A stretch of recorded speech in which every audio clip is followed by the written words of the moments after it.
نحمدہ ونصلی ونصلی علی رسولہ الکریم۔ السلام علیکم ورحمۃ اللہ وبرکاتہ۔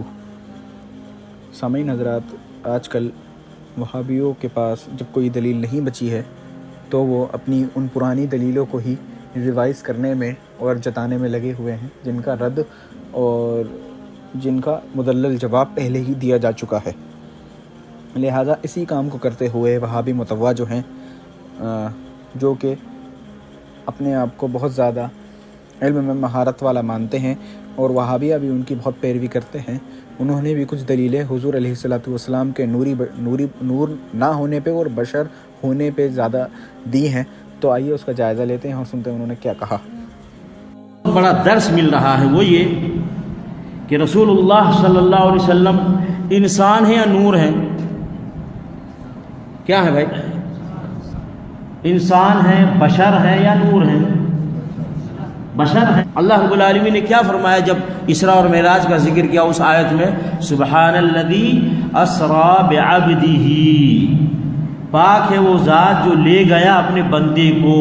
یہ نہیں کہا اسریٰ بنورہ، لے گیا، جائز ہی نہ رہے وہ سوچے ہی نہیں کہ رسول اللہ صلی اللہ علیہ وسلم کیا ہیں، انسان ہیں، بشر ہیں، بندہ ہے یا نور ہیں؟ نہیں، کلیئر بعبدہ ہی اللہ نے کہہ دیا، اپنے بندے کو لے گیا۔ تو بندہ محمد صلی اللہ علیہ وسلم بندہ ہے، اور بندہ وہ انسان ہوتا ہے، بشر ہوتا ہے۔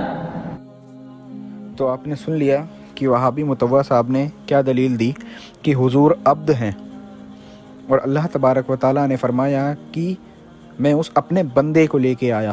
تو بندہ ہونے سے ان کا کہنا یہ ہے کہ حضور نور نہیں ہے۔ کیا آپ کے عقل میں کوئی بات آ رہی ہے کہ کوئی اگر بندہ ہے تو وہ نور نہیں ہے؟ ایسی کوئی دلیل تو ہمارے سمجھ میں نہیں آ رہی، کیونکہ جو فرشتے ہیں وہ تو نور ہیں، تو کیا وہ اللہ کے بندے نہیں ہیں؟ کیا وہ اللہ تبارک و تعالیٰ کی عبادت نہیں کرتے؟ وہ عبد نہیں کرتے؟ وہ عبد نہیں ہیں؟ تو وہابی صاحب بھی ہمیں سمجھائیں کہ کیا یہ فرشتوں کو بھی نور نہیں مانتے؟ خیر، عبد سے صرف یہ مقصد نکال لینا کہ حضور بشر ہیں، یہ ان کی بے وقوفی کی دلیل ہے، نہ کہ حضور کے نور نہ ہونے کی۔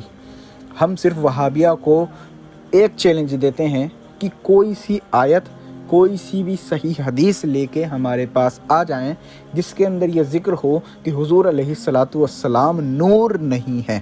یہ چیلنج ہے پوری وہابیت کو۔ اگر وہ یہ دلیل لے آئے تب ہم بات کریں گے، کیونکہ ہم جانتے ہیں کہ یہ کبھی بھی دلیل یہ نہیں لا سکتے کہ حضور نور نہیں ہے۔ یہ آپ کو بہکانے کے لیے، سنی عوام کو بہکانے کے لیے صرف یہ بولیں گے کہ نور نہیں ہونے کی دلیل یہ ہے کہ حضور بشر ہیں۔ تو کیا بشر ہو جانے سے نور نہ ہونا ثابت ہو جاتا ہے؟ کیا یہ نور اور بشر آپس میں ضد رکھتے ہیں؟ یہ ضد نہیں ہے، نور اور بشر بھی آپس میں ملتے ہیں۔ نوری بشر ہیں حضور علیہ الصلوۃ والسلام، افضل البشر ہیں حضور علیہ الصلوۃ والسلام۔ ان کا ناپاک منصوبہ یہ ہوتا ہے کہ پہلے انبیاء علیہم السلام کو اپنے جیسا ثابت کرو، اور پھر جب وہ بشر ثابت ہو جائیں تو ان کی توہین کرو، اور ان کی توہین کرنے کے بعد جو ان کی توہین کرے انہیں مسلمان بھی جانو، اور جو حضور علیہ الصلوۃ والسلام کی توہین کرے وہ ان کا سب سے بڑا امام، سب سے بڑا وہابی مولوی بن جاتا ہے، اور وہ ان کا پیشوا، وہ مقتدا ہوتا ہے۔ یہ ان کی چال رہی ہے۔ ہم یہ صرف دلیل دیتے ہیں کہ کیا قرآن میں حضور علیہ الصلوۃ والسلام کو نور نہیں فرمایا گیا؟ آپ ہمیں یہ دلیل دیجئے کہ حضور نور نہیں ہے، ہمیں یہ دلیل مت دیجئے کہ حضور بشر ہے۔ میں پہلے ہی جواب دے چکا اس کا۔ آپ ان سے یہ دلیل مانگیے کہ حضور نور نہیں ہے، اس کی دلیل دو، اس کی دلیل مت دو کہ حضور بشر ہیں۔ بشر کی بات تم کہتے ہو تو کیا ہم نے انکار کرا؟ بے شک میرے ایمان میں، اہل سنت و جماعت کے ایمان میں، بریلویہ جسے تم کہتے ہو، مسلک اعلیٰ حضرت اہل سنت و جماعت کے ماننے والوں کا عقیدہ یہ ہے کہ حضور بشر ہیں، اور بشریت کا نہ ماننے والا مسلمان نہیں رہتا، گمراہ ہو جاتا ہے۔ تو جب وہ بشر نہیں رہتا، ہمارے عقائد میں یہ ہے، بشر ماننے پہ وہ اگر مسلمان نہیں رہتا، وہ ہمارے عقائد میں ہے، تو یہ بات ختم ہو گئی۔ تم نے بھی بشر مانا، ہم نے بھی بشر مان لیا۔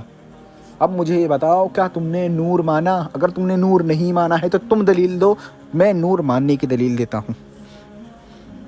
کیا وہ حدیث شریف مصنف ابن عبد الرزاق میں موجود نہیں ہے؟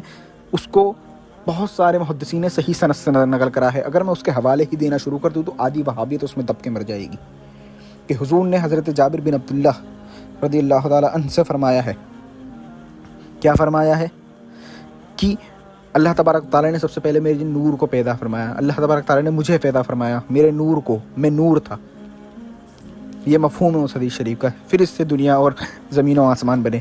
مواہب اللدنیہ میں وہ موجود ہے، دلائل النبوہ میں وہ حدیث موجود ہے، الخمیس میں ہے، مطالب المسرات میں ہے، اور بھی بہت ساری احادیث مبارکہ ہیں جس میں اس بات کا دلیل موجود ہے۔ اب آگے بڑھیں تو کیا قرآن میں نہیں ہے؟ قرآن میں دلیل میں آپ کو دے دیتا ہوں کہ قرآن میں پارہ نمبر 6 میں سورۃ المائدہ میں قد جاءکم من اللہ نور و کتاب مبین، یہ آیت مبارکہ موجود ہے جس کے معنی و مفہوم یہ ہے کہ بے شک تمہارے پاس اللہ کی طرف سے ایک نور آیا اور روشن کتاب۔ اب اس کی تفسیر تم کرو مت کرو، پر ہم ان محدثین سے لیں گے جنہیں تم نے خود مسلمان اور امام مانا۔ ہم اس کی بات کرتے ہیں جس کو تم نے خود اپنا مسلمان اور مقتدا اور پیشوا مانا ہے۔ امام فخر الدین رازی المتوفی 606 ہجری، وہ کیا فرماتے ہیں؟ وہ فرماتے ہیں کہ اس آیت میں جو نور مراد ہے وہ اس سے حضور علیہ الصلوۃ والسلام کی ذات مراد ہے۔ خود حضرت ابن عباس فرماتے ہیں کہ اس میں جو نور سے مراد وہ حضور کی ذات ہے اور کتاب سے مراد قرآن کریم ہے۔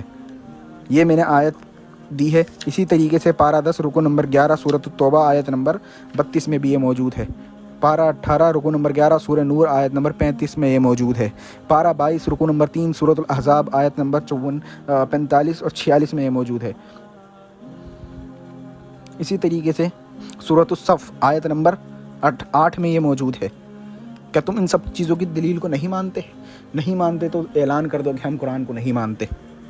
قرآن میں یہ دلیل موجود ہے کہ حضور علیہ الصلوۃ والسلام نور ہیں۔ اب تم قرآن سے، حدیث سے، کہیں سے یہ دلیل لے کے آؤ کہ اللہ تبارک و تعالیٰ کا جو یہ مقرب رسول ہے، جو محبوب ہے، یہ نور نہیں ہے۔ بشریت کی دلیل مت دینا، کیونکہ وہ ہم بھی مانتے ہیں، تم بھی مانتے ہو۔ تمہیں یہ چیلنج ہے کہ تم یہ ثابت کرو کہ اللہ تبارک و تعالیٰ کا وہ بندہ جو ہے وہ نور نہیں ہے۔ تم اگر نور نہ ہونے کی دلیل دو گے تب بات کرنا۔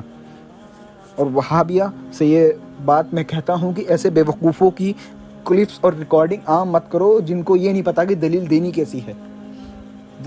وہ بے وقوف شخص عبد ہونے سے یہ مطلب نکال رہا ہے کہ وہ صرف انسان ہے، بشر ہیں۔